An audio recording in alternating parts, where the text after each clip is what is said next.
societal values are no longer appreciated in Nigeria as it was in the past. The problems in our society can be traced down to positive values being thrown into the wind in many families. Family is seen as a core of the society where values can easily be trained and nurtured. But civility and universal family values could be learnt in various places such as homes, schools, religious centers, and neighborhoods. Joining us to discuss the importance of family values and the ways of handling a toxic relationship is Dinma Nwobi, a relationship expert. And Dinma, it's good to have you here on the morning show. I would like to start by just throwing the first question that pops to my mind. How correlated are they? Toxic relationships and or rather, bad upbringing and toxic relationships we find ourselves in. Oh, thank you. And I'm excited to be here this morning, to be on this show with you. There's a great relationship between upbringing and the toxicity that relationships can experience. And I'll just share with you a research on attachment. So there's a research that has been done on attachment that, you know, the way as children, we are attached to our primary caregivers, and primary caregivers in this sense, our parents, affects the way we do relationship. So fundamentally, there are two types of attachment types, what we call the secure attachment and the insecure attachment. For any person who was raised in a home that has an insecure attachment, where the child doesn't feel seen, where the child doesn't feel suited, where the child doesn't feel safe and secure, we bring how relationship was modeled and taught us in our homes to our adult relationships. And so that can account for how toxic a relationship can be. Because if you grew up in a home where the relationship between your parents was toxic, where one party did not have a voice, did not have a peace of mind, where the relationship deteriorated the mental health of any members of that family, there is a likelihood that you're going to become what was modeled to you, and you can bring that into your relationship. Thank you very much, and welcome to the show. For a long time, I do believe that people, society at large, have been aware that your primary socialization plays a big role in who you become to be in adulthood. And when we look at relationships, perhaps even adult relationships, it is believed that people pick partners who represent the unfinished business of their own childhood. Do you agree with that? Do you think that who you are as a child is the strongest determinant in who you become as an adult, as a partner within a relationship, aside from it being toxic? How significant is childhood? Significant is childhood is very significant in everything we do, not only in our relationships, even the way we do work, the way we do leisure, the way we do education and personal growth. Because when we were all born as children, there is a concept in psychology where we say that a child comes tabula rasa. That means like a clean slate, without any knowledge of anything, without any consciousness. So all the child begins to learn, what the child becomes, even as the child transitions from infancy to adulthood, is as a result of what the child picks from the environment. And the first environment that a child is born into is the family environment. So the child begins to model what the parents are doing consciously and unconsciously, what the immediate environment is doing. So yes, parenting and upbringing plays a very significant role in the lives of people from infancy to adulthood, except during the process of life, the person comes to an expanded awareness and comes to the realization, like what we call it in family systems engineering, is we are all engineered one way or the other, starting from our families. And so until you come to a conscious awareness that the way you are engineered is not serving you, it's not necessarily that how our families engineered us is dysfunctional, but if you realize that it's dysfunctional for you, it's not serving you, it's not empowering you, it's not helping you to live that best authentic life of yours, then you can begin to re-engineer yourself to unlearn those patterns that are not serving you. All right, Dinma, since we're on the topic of importance of family value, a lot of people, okay, let me put it this way. How do people in the 21st century raise proper children? Because there are talks that times are changing. And more important, not just times changing, the way people are brought up are changing. And they're claiming that some of those values that actually makes a proper individual is being eroded over time with the advent of the 21st century, with the way people are being brought up in this modern day. What are some of those values that should stay sacrosanct in bringing up a child? And talk to us also about the 21st century and bringing up a child in terms of beating. Very important. You just put a lot of things together, but I'll try to break them apart. So when talking about families and how can families raise children in this 21st century, I'll say families should build a family culture. And fundamentally, what is a culture? Culture is the way of life of a people. So for each of us as families, we need to be intentional. This is not a time that we just leave our families, whatever obtains, because like you said, societal values are eroding.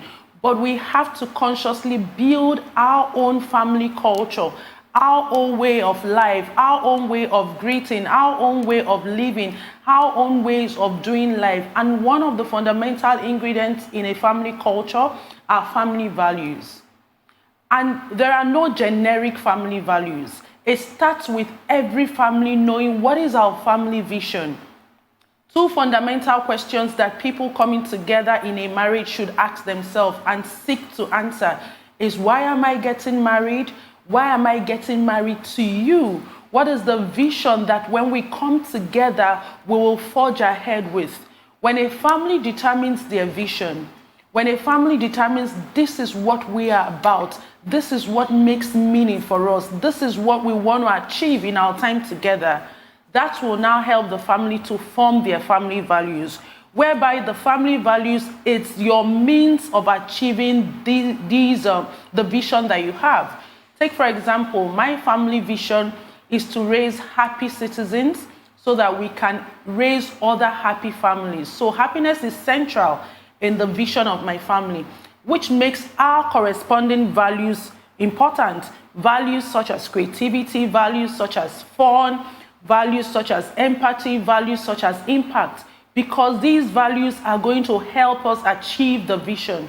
So for each family, first of all, sit together, father, mother, and the children, ask one another, what does this family represent to you? Who do we want to become? Who do we want to be known for? And then look at the thing, who you need to be daily. That's your values. How we need to show up daily to become those people we want to be, and the vision that we want to have for ourselves. So that makes it that values are family to family. There are no really like general values. It depends on what resonates with each family and the vision they have cast for themselves. Thank you very much. If we look at some family values, I guess there are traditional rules that you'd expect to pass on to children. So things like respect your elders, having compassion, not neglecting each other, telling each other the truth. Mm-hmm. I wanted to ask you though, there are so many different familial relationships. You've obviously got romantic ones. You've got husband, wife, parent, children, siblings to parents. But there are also examples where relationships break down, regardless of family values. You've got perhaps people in adulthood breaking away from their parents because they feel as though there's a toxic relationship there. At what point do you pick your personal harmony over maintaining family values? Because ultimately, sometimes people feel as though their families represent values that they no longer identify with. So I just wanted to ask you what your thoughts are on what happens when family values do go wrong or they don't mean as much as they did in childhood. Okay, thank you for that question, and it's very important because sometimes when I'm having conversations with people, some people feel that the values are cast in stone, and so these are the values that we have when our family started, when perhaps the children were infants. Now that the children are adolescents or young adults, we have to flow with that. It's important for us to know that Your vision as a family is who you want to be at that time. And as you grow, as your test changes, as your learnings improve, you are allowed as a family to dream another dream. Your values are not cast on stone. And as the children grow, like you mentioned, you have to get them involved. So if a couple sits together and elicits a family vision, and then you have adolescents, and you don't get them, incorporate them into the family values, they might rebel. They might not show allegiance to it. So at each point in time, that is why it's very important that as families, we make use of the tool of family meetings. We make use of the tool of family vision retreats so that we can always check back on ourselves. Are we still going to pay allegiance to these values, or is it time for us to change it? And as our children grow into adolescence, the way we parented our children when they were younger will definitely not be how you're going to parent them as adolescents, because adolescents are adults in the making. So it's important that you make them feel included. Let them be part of the dream. Let them be part of the values. Earlier on, I missed a question that the young man asked me about discipline and how we raise our children. A child who you use harsh discipline measures on will revolt. The child will resist. And so if your discipline measures are not such that protects the child's essence, if your discipline measures are not such that protects the child's self-worth, that child may rebel, and it might turn into a conflict. So it's important that when we are disciplining our children, we should have at the back of our minds, what is the purpose of discipline? If the purpose of discipline is to correct a behavior, then let's focus on the behavior and not on the child. Because your child may be behaving in a way that is undesirable or unacceptable, but it doesn't make your child a bad person. All right, Dinma, permit me to just come in here because I want to find out something very critical. Should everyone be married? And do everyone have the capacity to be married? Thank you for bringing that question. You know, in Africa, once you say everyone cannot be married, people just look at you, because we are in a society where a person's worth is validated by marriage. Not everyone can be married. Not everyone will be married. Not everyone should be married, particularly if such a person does not want to be married. Because marriage is not what validates a person. Marriage is not what makes a meaningful life. Yes, marriage is a pathway to fulfillment. Marriage is a pathway to happiness, but marriage is not all that a person is. And so if an individual chooses not to marry, so be it. So in answering your question, not everybody can be married. However, even those who choose to be married, not everyone has the skills of what it takes to make marriage work. The greatest cause of marital conflict is ignorance. And so if people do not have the skills of, first of all, understanding themselves, understanding their spouse, and having the skills to build a happy marriage, that marriage will suffer. So even if you choose to marry, you also have to choose to learn the skills that makes marriage work so that your marriage can work. Dinma, I think that's a perfect place for us to pause our conversation, because it is time for us to take a short break. And once we return, we will continue discussing family values, toxic relationships, and all of those related matters with Dinma Nwobi. Please do stay with us.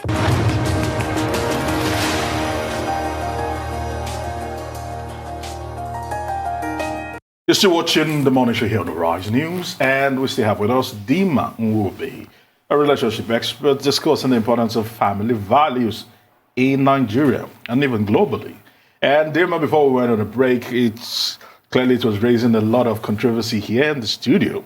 The fact that not everybody can and should be married. Quite controversial, I must say. You also pointed to that. But in the bid to actually press it further, what's the role of, there are a lot of talks, I don't believe in it, but there are a lot of talks about emotional intelligence and how emotional intelligence makes you a better partner, be it in a relationship or in a marriage. You don't believe in that? I don't. I'm just saying, I'm just being frank here. I don't believe in it, but they do say that. I have read books on emotional intelligence, quite a number of them. I have like 2 of them. Talk to us about the importance of emotional intelligence. And can you function properly in a relationship without emotional intelligence? Maybe I should even ask, why don't you believe that emotional intelligence is a tool for marriage? I think it's a fad. I think it's a fad that probably will wane because they're always coming up with new things every day. And I think it's a fad that will wane. Okay, I think probably it's about the terminology. So let me just break. What is emotional intelligence? Maybe that will help us know if it's a skill that is needed for marriage or even for life. Emotional intelligence is your relationship with your emotions. Your ability to accept your emotions, your ability to navigate your emotions, and your ability to live with the emotions that come to you daily. Emotions, and I mean the full range of emotions, the positive and the negative. And so if that is the basic understanding of emotional intelligence, how I am able to accept, how I'm able to navigate, and how I'm able to choose how the emotions that I go through every day affects my life, then perhaps I'll ask you, do you think is a good skill that is needed for marriage? Emotional intelligence is life. Even our great-grandfathers were emotionally intelligent. Anybody who is able to experience the full range of emotions, when the good is there, you savor the good and appreciate it. When the bad is there, you are able to accept it, not living in denial, but not allowing it define your life, and you are able to navigate the emotions in a way that you do not lose who you are. And you are able to choose, these are the kind of emotions I want to expose myself to daily, and this is what I will do when the negative emotions come. That is what emotional intelligence, and that is what we do every day as people and even as couples. So I wake up in the morning, I greet my husband, his face is somehow, he doesn't return my greeting. Emotions erupt in me. It's either I'm feeling sad, I'm feeling rejected, or I'm feeling angry. My ability to say, yes, it is human for me to feel these emotions. However, because I know that I am the architect of my happiness, I will choose what is this emotion for? Why am I feeling this emotion? And how can I navigate it so that it doesn't spoil my day? That is what we do daily in marriage, and that is emotional intelligence. So I will say that emotional intelligence is a valid, is a veritable, it is a necessary, which other adjective can I use? Essential tool for marriage and for life. So let me hard on that one. Give me. Well, before we went on break there, Aaron asked you about whether or not marriage is important, whether or not people should be married. And I totally agree with your answer. Not everyone should be married. Not everybody wants to be married. Mm-hmm. I wonder if we could take that conversation and branch that towards parenthood. Okay. Because I do think that within Nigerian society, much like you've already said, that people associate social capital and social value to people within matrimony, it does seem to be the case as well that you with women specifically, that society values a woman who is also a mother, that is the marking of a woman. Do you agree with that too when it comes to family values and how society sees women who are not mothers? I think my response is predictable. If I don't agree that every woman should marry, then I also do not agree that what validates a woman is motherhood. And I think it is because fundamentally people judge us by our roles. People evaluate us by our roles. Our roles are optional. Like I said, marriage is optional. Even in marriage, parenting is optional. A couple can choose to get married and not have children, and there is nothing wrong with them, and it doesn't make them any different than the couple who chooses to have children. In fact, the choice to have children is something that must be deliberated between the couple so that they are sure that they are prepared to invest at least the first 18 years of the lives of their children, because that's what parenting is. So motherhood does not define a woman, because fundamentally we are first human beings. I see that societally we evaluate people by roles, And that is unfair judgment, because what makes a person it's the spirit, mind, and body. And you don't need to be a wife, you don't need to be a mother, you don't need to be a doctor, you don't need to be a broadcaster, you don't need to be whatever we are, even as a coach, to be a human being. So yes, motherhood is nice, marriage is nice, but anyone who doesn't want those roles in their lives should not be stigmatized or shamed, because those are just roles, they are not the essence of who we are. And I think it is because people do not nurture who they are. That is fundamentally why when they go into marriage and when they go into parenting, they are not able to function well. Because it takes a whole person to build a whole marriage. It takes a whole person to parent. It takes a whole person to either function in any of these roles. So the moment we begin to look at ourselves as complete, worthy people, irrespective of roles, then it's when we can reconnect to our authenticity and now be able to express ourselves in those roles in the ways that make us feel who we are and give our best to the roles. All right. There are talks about procreation being one of the essences of having of actually having children, and also passing the family name and all that. But because there is a quote that it has always baffled me, if I were to read it, on collective level, procreation is needed to protect basic needs, and basic needs must be met before people can make effective use of their basic liberties. So basically you're asking if procreation is the real essence of marriage. Is that your question? Yeah, from this particular school of thought, it's saying that one of the best ways to actually explore your personal basic liberties is to actually procreate, so that you can actually have something to give to somebody else. And okay, I get that. Procreation can be a way for you to give yourself into something, because when you procreate, you need to parent and raise a whole child. Parenting is actually to help another human being bring forth all that the human being has. And so yes, I would agree that parenting will stretch you, parenting will challenge you, parenting will help you express yourself through your child, but not necessarily to clone your child to be you. Because your work as a parent is to bring forth all that your child was created with. However, procreation is not the only expression of a person. Because take, for example, we have the Catholic priests, the Catholic nuns, who do not procreate in that biological sense. So are we saying that they are not living free lives? Are we saying that they are not expressing their liberties? Are we saying that they are not contributing anything to humanity because they didn't bear a child biologically? All right, Dinma, just a yes or a no. Some say procreation is selfish, yes or no? Or refusal to procreate is selfish, yes or no? I will answer that with a question. If the refusal to procreate is selfish, what will you say about the procreation of children that you don't take care of and they become miscreants in the society? All right, many thank you very much. Thank you. Well, thank you so much, Dinma Nwobi. It seems as though our 30 minutes shot by. We wanted to speak to you more about abusive relationships and how people can break away from that, hopefully for next time.